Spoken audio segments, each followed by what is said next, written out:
Happy NXN week, everybody. Carson Gambaro back on in full stride with one of the 5 young men that will be representing Team New York on the individual team. Carter Flowers, how you doing, man? I'm doing great. How are you doing? I'm good. It's December 1st, the day that we're recording this, not the release date, December 5th, when you touch down in Portland, Oregon, but it is the holiday season. Thanksgiving last week. Just how was your Thanksgiving? My Thanksgiving was pretty good, pretty low key this year, which is pretty good considering that I'm gonna have had a pretty busy week. Yesterday I went to see the Albany Firewolves game. Got invited. Dave & Buster's Athlete of the Week. Pretty fun. We didn't do that great, but it was fun to be there. Yeah, that was really cool. I know they did some cool festivities for the upstaters that made their ticket to nationals there. So what was the whole atmosphere like once you were introduced there?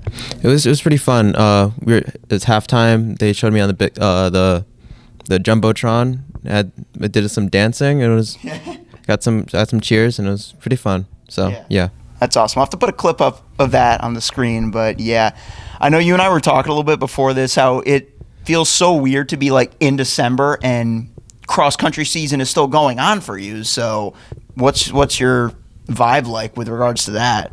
It's just keeping everything low-key, keep the energy low, keep relaxed, because I didn't think I'd be running this late, but I mean, I had in the back of my mind that I could, so just like keeping everything going, focusing on indoor mostly, but still focusing on NXN, doing the best I can there, but I'm there, so it doesn't really matter how I do. And you said you had it in the back of the mind that you could get here, and I think just having that belief in yourself was a huge key, not just to getting to NXN, but to also winning the Class C state championship in cross country. We're going to get into that and much, much more. Anything that you would like to tell everybody about yourself before we get into the deep weeds? So I've always been pretty good. I'm from like a smaller school, so I didn't have that best competition, but when I was a freshman, I had one of the best runners in the nation, Gitch Hayes, to like focus on, which really motivated me. My freshman year, I ran like 4:40 and kept getting down until I ran 4:18 last year in my junior season, and I've always been more of a track guy, but this year really focusing on cross country, just being the best I can, and that led me to that state title. Yeah, you mentioned Gitch Hayes, who currently runs for North Carolina. He won the state title in the mile back in his senior year. He would run a crazy negative split, like a 4:11 or something like that. I mean, he's a really good miler. I think his personal best right now is 4:04 or something like that. Yeah. And the fact that you even went from a 4:40 miler to a 4:18 miler and now to a cross-country stud who runs mid-15s, what's been the biggest key to getting your range up? I mean, I think because I had some setbacks, my coach had to retire early, so just learning my body, learning how to train really set me up for a good cross-country season, and then that set me up for a state title and now going to NXN. Yeah. That retirement, though, that you mentioned, that was during indoor last year, right around that time, right? Yeah, he set out that indoor season. We thought he was going to come back in outdoor, and then halfway through the season, he texted us saying, hey, I can't do it anymore. My health is getting really bad, and he had to retire, which sucked, but it really had us like lock in and just learn a lot about ourselves, learn about myself, and just how to train. I really understand it now, and like I'm doing the best I've ever done. And I think that his help, obviously, he really helped out, but like having that is what really got me here. So yeah, it's great. Definitely. And I know one thing you mentioned there in that little spiel was learning about yourself, not just as a runner, but anything that running has taught you, and just like through all these months of improvement about yourself, like any qualities that you've discovered within yourself as you've done all these great things? I mean, I feel like running is like the lessons you learn from running really translate to life. So like if like you're having a hard race, like in a bad race, you're going to think about all the bad stuff. But like when you have a good race, like obviously there's bad stuff in the good, but you're really thinking about all the good stuff and you're not thinking about the bad stuff. So just trying to think of life as like a good race is what really just keeps you focused, keeps you having fun and enjoying what you do. What are some other things? Because I feel like every conversation that I have with you, whether it's at meets that I cover for Mile Splitter or just post-race interviews after you collect a dub, I feel like every conversation that you and I have had has been strictly about running. What is something other than running that you would like the people to know about you? I mean, running obviously plays a big factor in my life, but I mean, I'm a singer. I sing for my school's concert choir, which is the select choir group. So that's something I do outside of school that's pretty fun.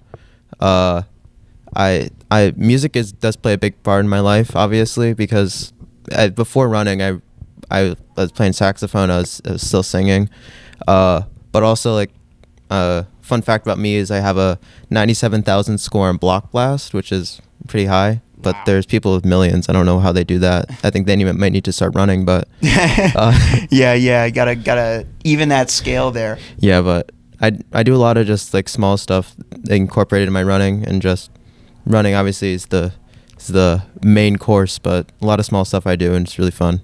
Just having a lot of stuff. As a musician myself, I'm always curious for runners how often they think about like cadence and pace when they're out there running. I mean, I tend not to think about it, but like sometimes you're like running and you just feel like this pace really goes well with this song, and you start singing a song with your boys, and it's awesome. Yeah, obviously one song that a lot of saxophonists in today's day and age think of is I think it's Dolphin Shoals, the Mario Kart lick, right? Yeah. I mean, like that's obviously a really fast-paced song, but like it's interesting when you're running cross country, there's parts of courses where you might not need to be going full tilt because that'll come as a bit of a detriment to your long-term finish. So do you think that having had that experience with the sax has helped you take that approach? I think so, because like music is obviously very creative. It's a creative field, and running is very creative. I think also helping with my training, like I feel like coaching is an art, running is an art, sport is art. So just like having all those other like arts in my life is really like taught me everything is really connected in this world that we do. And just thinking about things like about running just in different ways really motivates you. It really just teaches you how important this is, even if you're not like trying to be the best. Like what you're doing is helping yourself as a person, not just running a fast time or like winning a race. Yeah, I think that's definitely something that I felt as I've picked the sport back up and grown closer and closer to it each day, even though I'm not in a competitive setting. Like even just you and me talking right now, it feels like there are some things, like you just said, incorporating running into your daily life that are universally understood once you take it seriously. Mm-hmm. Another thing that you've told me a lot too throughout the seasons as you've gotten better and better is your confidence. That's been a key cornerstone to your success. Where did you first find that confidence in yourself as a runner? Honestly, I don't really know, but I think just realizing, hey, I can be one of the best out here. Just thinking, hey, I'm the best here. It really motivated me to just be the best, because like I have all these people that want me to do good, and it's like if I know they're cheering me on, I obviously want to cheer myself on. I don't want to have them go out there and just see me like not care or not try. Like even if it's a small race, I'll try and put on a little bit of a show. So like make it worth your while. Time is money, and you gotta make it worth it. Yes, that's exactly right. Definitely make sure you watch my little video recap of the New York State Cross Country Championships, because that's exactly what this guy did when he came down that home straightaway. And that was a race with a lot bigger stakes, not just a small race where, you know, you can make something out of nothing. I mean, you made something out of a lot more than nothing in that race. So just take me back to that Class C state championship and what you were thinking going into it. Going into it, I don't know what I was thinking. I was like, I want to win, but like, I don't know if I can. Like, I had a lot of things going for me. Like, my bib number was my birthday. I was on the athlete badge. I was a sportsman. I was a sportsman winner for Section 2. And it was just like, there's a lot of stuff, people wanting me to win. And I was like, I don't know how I'm feeling, but I know when I feel that way, like, I feel good. I feel fit. So going into the race, like, day before, I was like, I hope I win, but I don't know if I really can.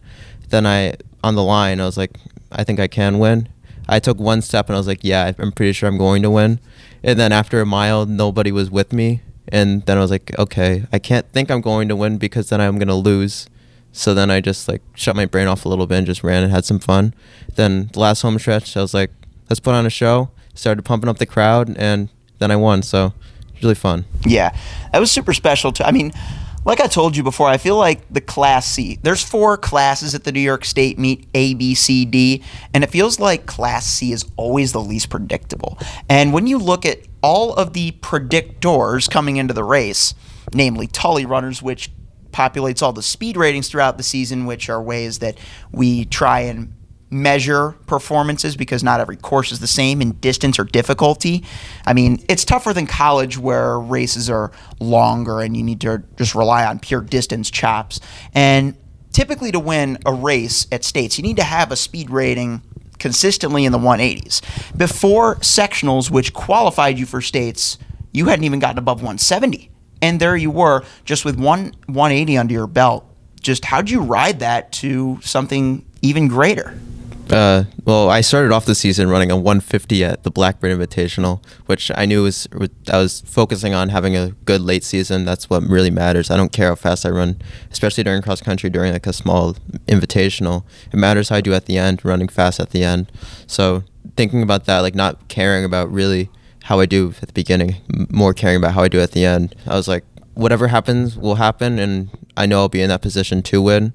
So thinking about that, I feel like I'm one of the most unpredictable runners because, I mean, obviously I started running a 150, but like, I mean, at states, like I have really good races, but I mean, my past two 800s have been absolutely terrible.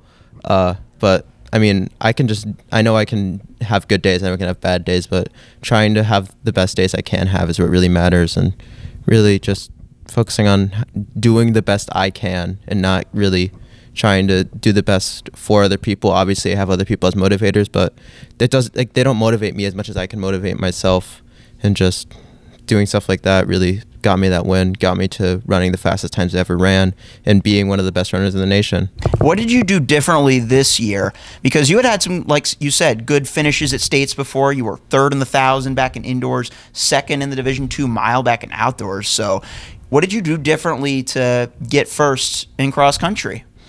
So I started off like, I didn't really do that much over the summer. I probably should have done more, but I was like, I don't feel like running too much because obviously you don't want to run all the time because you get burnt out, and I didn't want to be burnt out by the end. I'm not burnt out yet, so obviously that worked out. But so just running like 45-mile weeks, doing some good workouts, and then towards like the middle to end of the season, really bumped it up, running 60-mile weeks a couple times, and I feel like that really helped me at the end because I knew what I struggle with in cross country is my last mile, my last 2 miles mainly. But just focusing on what I really needed to work on, and not just like, oh, I had a bad race, this is what went wrong in this specific race. Like, how can I be just a better runner overall? Doing that, like focusing on that in my training, really got me to running those fast times, running the best times I ever ran, and being one of the best again. I think your states race definitely brought forth that evidence, right? Because you went out hard, like you said, in that first mile, something that we had seen maybe at various points in times in the past. But again, putting together that complete race, I think, is a huge step in any distance runner's career, not speaking from experience, but being able to combine a fast start and maintaining through that finish. That's something that definitely stood out to me about what you did that race. Yeah, the plan wasn't to like be away from everyone on a mile. The plan was to really go after that second hill because I knew people were going to be dying because I normally die there, but I knew I'd be strong. I've been strong at sectionals, and then I put a little tester move to see how people were feeling on the first downhill, and then no one went with me. I think people probably just thought I was being a little dumb, which I would probably think the same thing, but I knew I was fit. You silly 800-miler guy. Yeah. What do you think you're doing out there? Past 2 states, I went out really hard in the mile, and then I didn't fully die, but I still died. And I think people, because they've seen me race, so they know who I am. But when I did that, I was like, no one's going with me. I don't know why. They probably should, but I'm not going to let them come back to me. I can't have a big lead and not make it bigger. So I just kept focusing on extending the lead, and then by 2 miles I heard someone say 9:47, which was my previous school record before I broke it. Yeah. And then I was like, okay, maybe I'm going fast, but I feel really good. I think I felt the best I've ever felt in a race there, and I felt really good that whole entire race. Like I was not labored, I wasn't tired. I was just like, I think that was adrenaline pumping me, but like running a 15:32, which is still my PR, but I know I can go faster. It really was like, I didn't think I could ever run that. I was like, that felt like an unrealistic time. And then I ran 15:40 at sectionals, which was like, then I was like, okay, I can run pretty fast. And I was like, I was really hoping that I'd have some people, but I don't think I needed those people. I think I was in a position where I can run fast by myself, and then I did it. So. And even when those people came back the week after at Fed/NXR, it was a different year in the state of New York.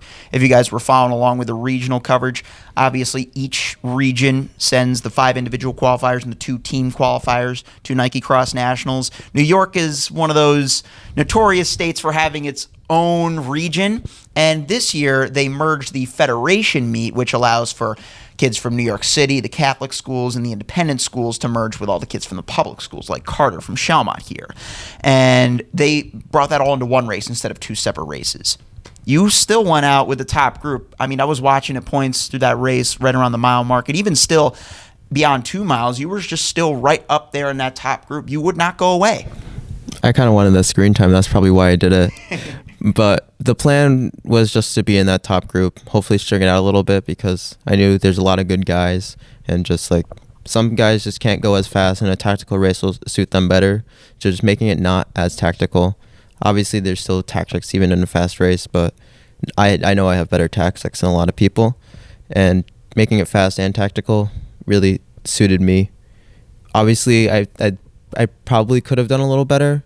I probably could have raced smarter, but I mean, I still got to nationals, and that's really what matters, so it doesn't matter anymore. What was the transition like from the state's course to the Fed's course? The state's course, Queensbury, is local to where we are, the upstate New York region. He got 4 runs on that this season, from the pre-state meet, then to colonials, then to sectionals, and then states, versus Bowdoin Park, which you basically had to give it a one and done. What was the transition like?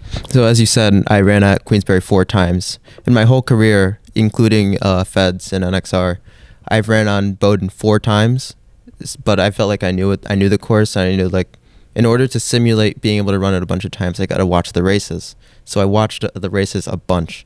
I fell asleep to the races. In my stats class, I took my teacher's computer and was watching the Feds races the week before, and it was a good time. I liked watching races, so it was fun, and it really taught me a lot about how people race there. Like, you don't want to go out crazy hard. You want to have a good back half, because that's where it really matters at the end, because it's all downhill. First half is just completely uphill, and it sucks, but once you're on the downhill, it feels really good. So, were you watching the Gitch Hayes 2021 Feds race? I didn't see any videos on that, but I was looking at stuff, and yeah, he's just a really good runner. I don't know how he can run that fast, but yeah, I mean, I'll be there someday. Well, the guy who won Feds last year, Van Furman, by the way, congrats to Van. He punched his ticket for both Nike and Foot Locker Nationals, but he's the guy who won Feds last year. What were some things in particular that you took away from his win in the video that you saw of that? I mean, for the Feds races, there's not really as much of videos, but I was in that race, and I saw, like, I tried going out with him, which was stupid of me to do, because he was in a much bigger league than I was, but no, I saw how he raced, and I saw that I could probably run a similar time to that this year, and I did, and just I've never raced him before besides that Feds race, so like that doesn't really count. But yeah, I knew I could run with him. I saw he ran 15:7 at Queensbury, which is not 15:7, 15:17 at Queensbury, which is an insanely fast time. And he's run sub 15 before, so that just goes to show his talent. But I saw that, and I was like, yeah, that's fast, but I can probably run with him. And I was like a couple seconds behind him. I think I probably could have caught up to him if I really wanted to, but I wanted to secure that I had that 5th spot position, and so I played things a little more safe. But if I was able to rerun this race, I would have definitely tried to challenge him towards the end. But yeah, it's always good though to have that target on your back, like to put that target in front of you, to chase that throughout the race, just to make sure as long as you see or are in the vicinity of that bullseye, that invisible bullseye in the back of that jersey, that you can get to where you want to go. Yeah, because I went out, I was leading for 2.5K, and then I was starting to get past, and I was like, I really hope I stay in this top 5 position. And then Van Furman and then Will Tempest also passed me, who got 3rd. He's also an insane runner. Class B champ, yeah. Yeah, so I was like, I need to run with these guys. I know I can. I just got to try. And I hung on, which wasn't exactly what I wanted to do, but hanging on was good enough to get to nationals, and that's what I needed. So Yeah. And let's talk about we already remarked a little bit about the magnitude of winning states, going from someone who would put it out there that you wanted to win to summoning that belief, but now to make it to the biggest stage in cross country. NXN is far different than a track nationals where you just have to hit a certain time standard to qualify. No diss to the track nationals as someone who never qualified for those, but for you to have to place in the top 5 of schools that are much, much larger than you, guys that are projected to finish much, much higher than you. Just what did it mean to make Nike Cross Nationals? it really meant a lot. Like obviously track nationals they still have really good runners, but this feels like the real nationals because you have to be in those positions. You have to have a good race. You have to be running good times. You have to be consistent. And knowing I can do that, it boosts my confidence a lot more. But I was kind of being slept on. I was predicted 13th in the race, and I was like, why are you putting me 13th? Why are you giving him bad luck? Exactly. I should definitely be a little bit higher than 13th. So day before I saw the Stride Report put out their prediction. I may or may not have put on my story that I was going to be 5th, and I was 5th. So maybe you just gotta believe in yourself and you're gonna get there. But I don't know. This means a lot. It's like I lose my words thinking about it because it doesn't entirely feel real. I think once I land down in Portland, it's gonna just be a whole different experience. But I've never been that far away from my home. I never really traveled that much, and being able to do this off Nike's dollar is awesome. What is the furthest west that you have been thus far in your life? I think Michigan or Ohio. I think mine was Dayton, Ohio. It was for, I don't know if you ever heard of WGI. It's Winter Guard Indoors. It's like drum corps, but indoors. It was a musical group I performed with Vortex Indoor Winds, now Vortex Performing Arts out of the Syracuse area where I went to college.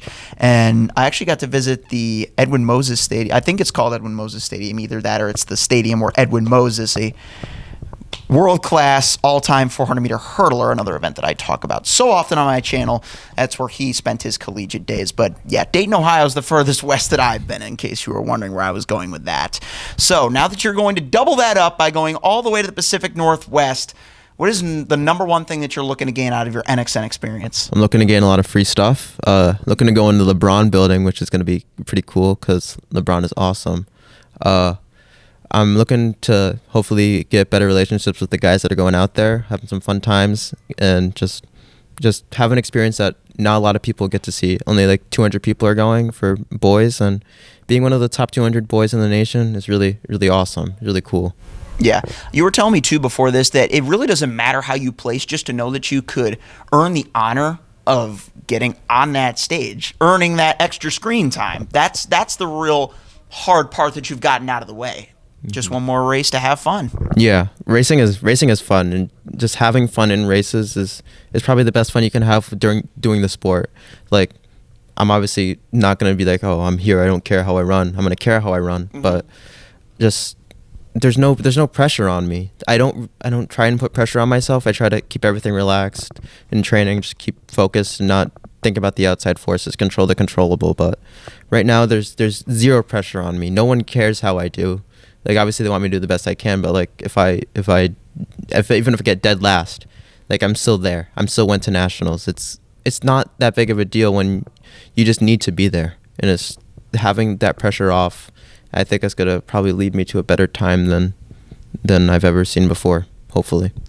And a better experience, too, because let's not forget, you mentioned before how yesterday in real time at the Albany Firebirds game, there was a little bit of dancing on the floor. They usually have a little post-race karaoke thing, or I don't know. I've only seen photos, so I can't exactly speak upon it more than that. But whatever happens after the race, it looks like it's going to be an environment where you will thrive. Hopefully, yeah. They look like they have like an after party, and that looks pretty fun. Hopefully that'll be fun, but just having a good time is what the main focus of this race is. So yeah. Any particular idols in distance running or just running in general that you think have gotten you a little bit further on your running journey? So when, like, after my freshman year cross country season, I had a really good race at the end of my season. I ran 17:49 at SPAC, but the times I was running before was like high 18s, like mid 19s. And that's a short course. That's less than 5K. Yeah, and I was seeing like that at the end of the season. That's when like Colin Salmon and the Newbury Park boys like broke the high school national record for 5K, and I was like that's when I really like bought into running. That's when I was like, this is what I want to do. I can be one of these guys, and always thinking that this younger version of me wanted to be one of those top guys, knowing that I'm there. I'm one of the top guys. Obviously, I'm not. People aren't thinking I'm going to go win and break records, but that doesn't matter. I'm one of those top guys. So yeah, you're on that stage with those top guys. Yeah, and like right now, I'm thinking maybe I can be one of the top guys at NCAA. Maybe I can win a title. Like I just know that I want to make myself proud in the past, in the future, and right now. Yeah. You're a senior, uncommitted right now, but, you know, obviously with all you've done, you've set yourself up for a promising future wherever it lies in the NCAA. Has that been a big development for you, just getting all those recruiting visits and whatnot going? Yeah, it's been pretty fun. A lot of the coaches I'm talking to are just really good coaches. They really get it. They understand me and I understand them. So it's just like being at that level. It's so different than high school, and I feel like it suits me so much better.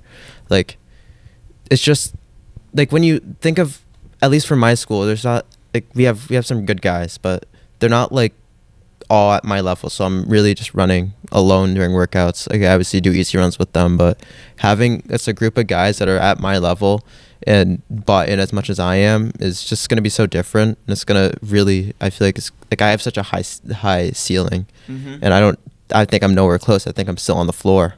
So yeah. And I think this fall especially, you've kind of introduced that concept to them at a whole nother level, because before this year, this is the one accomplishment that I've yet to mention about this big fall that Carter's had here, but your team went to states for the first time in school history. You brought your guys to a level that they had never seen before. So what was it like to know that you could not only enjoy this big states experience with yourself, but with your guys?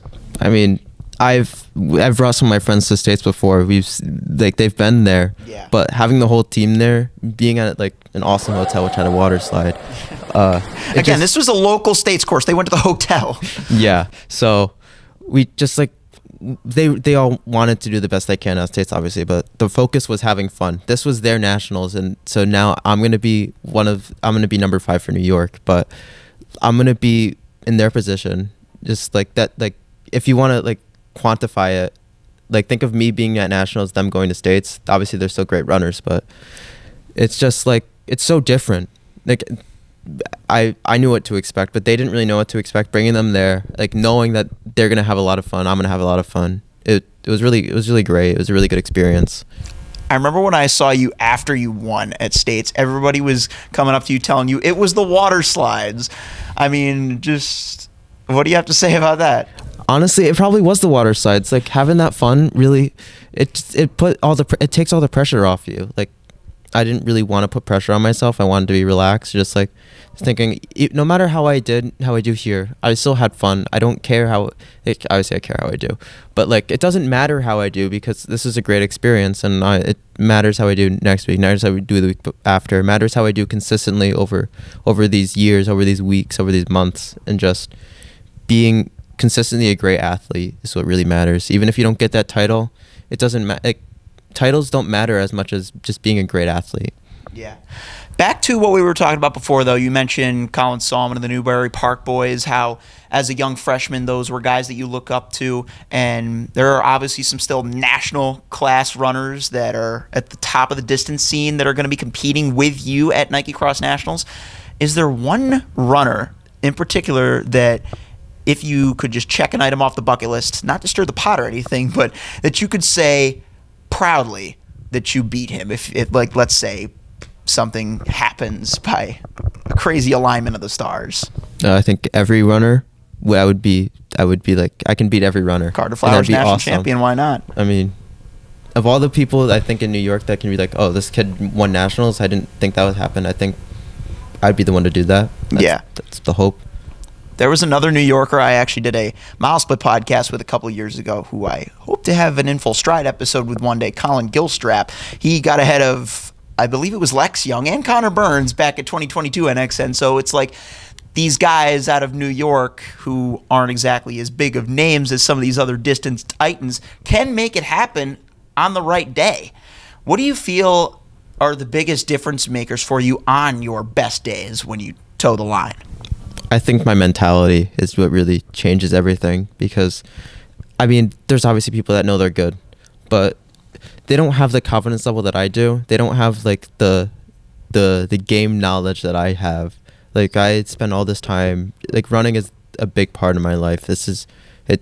I do all these little things to make me the best athlete I can be, and obviously they do too. They're national runners. That's what you got to do to be at this level. But just my own knowledge on how this sport works, how races work, like understanding other people's mentalities during a race, like that we probably think pretty similarly, but I know that whatever I do is going to put me in the best position, and just being confident in that and knowing that I can do these things if I get the opportunity to, and trying to get those opportunities is what is a difference maker for me. Awesome. So I think that's a good place to leave it on NXN. We've still got two indoor and outdoor, if we want to count those as separate seasons. But yeah, still 2 track seasons left in a Schalmont Sabres uniform. What are the biggest things that you're hoping to accomplish before you graduate? The mile is where my heart is. So getting a 1,600 meter state title is going to be something I really want to do. Going to nationals indoor and outdoor is something I want to do. Breaking my own school records, making it impossible for anyone to break them, is the main goal. Until maybe the next generation. I don't know how that's gonna be, but I'm just trying to do the best I can be, and showing people that, hey, I am Carter Flowers. I am going to always be one of the best. I am champion is another thing that we've left out. That's kind of like one of your nicknames that you've posted about on social media. It's Champ, EEN, not ION. Where did that come from? I'm curious. That came from Coach Kranick. He said his father always called him and his brother Art Kranick. He said champion, not champion. He always said champion. I don't know. It was funny. He saved that for you. He did save that for me. And also, what came with that is a funny story about him burning his popcorn for 6 hours in the microwave, and it coming out burnt and just black and smelling like burnt popcorn for weeks. So that was fun. Very interesting. Trying to find the connection. There's no connection. It's just there. My teammates wanted me to bring something up like that, so I figured I'd do that for them. Much appreciated there. Are you still going to try for the 1,000 indoors, you think, or are you just going to go all in on the 16? Probably both. Our team's got a little something that we want to do, but we can't talk about that right now. It's classified. They know what we're doing. We got to go there now that I'm mentioning this. But the only words that we can say about what we've seen are remember the Sabres. I remember that was the big rallying cry for sectionals when you guys made it to states as a team. Yeah, we really like Remember the Titans. It's a great movie. It really gets us hyped up. So I was thinking Remember the Alamo, not going to lie. Both. We got to remember. Yeah. Got to remember the Alamo. Got to remember the Titans. Got to remember the Sabres. All three. Do you have a favorite memory so far as a runner? I think that finishing straight at Queensbury when I was getting my state title, it felt like a coronation. I felt like I was at the top. And I mean, I like at NXR we went to Texas Roadhouse the night before. Some people were like, "Oh, that's the guy that won Class C states," and I was like, "Yes, that is me." And I've always had people that recognize me, which is a little weird because I haven't always been at the top, even in Section 2. But I mean, I think it's my personality. I think they like my personality. Yeah, and I think it says something too about just how great the running community is. I feel like it exists in so many different ways, but the distance running community to me is very special, just how connected it is. I mean, I'm saying this as someone who doesn't even have a Strava, but just I feel like the distance running community is so interconnected. Would you want to speak on that? Yeah, after a lot of races, people recognize me and like, "You're that kid from Strava," because if you don't know my Strava, it's really awesome. I follow I think 500 people that I don't know who they are, and I occasionally give kudos, but my runs are pretty funny. So if you want to check that out, you should check it out. It's my name. Just your name? It's just my name, Carter Flowers. You'll find me. No Mr. attached? No Mr. like my Instagram, which is Mr. Yeah. Carter Flowers, which is also pretty awesome. Yes, sir. I got to ask you, too, before you get to Glendivier Golf Course, have you ever done a full 18-hole round of actual golf? Never done full 18-hole, but I've done 9-hole golf. We did 9-hole golf after sectionals. I didn't do too great, but this spring I'm gonna be winning that Schalmont golf title. So stay tuned. Dual sport athlete, anyone? I gotta ask too. If there were anybody on your team that would win a mini golf tournament, who do you think it would be? I think the putt god myself, me. I had an insane putt after sectionals, and I think that strength is really gonna get me to that mini golf title. So if you want to challenge me, come at me. Yeah. Have you ever run on a golf course? Like, I don't even know if there's any cross country courses around this area that are on golf courses, but I mean, have you? I've never ran on a golf course like that. I've always wanted. I think that's what really also motivated me. Like, I've always wanted to run on a golf course for cross country. It just seems so fun. It seems fast. I don't really know how the course at NXN is. Hopefully it's pretty fast. I know there's a couple of hills, but like hills don't matter. Especially that death hill there at the end. I mean, that's like a make or break moment almost in the race, I feel like. Yeah, I mean, I'll be fine. I'll run up it and I'll pass everyone, and then I'll win. Awesome. I think that's a good place to wrap for today. Thanks for all your time, Carter. Any more big thoughts that you would like to close with? I think stay tuned for my race, 2:35 Eastern time.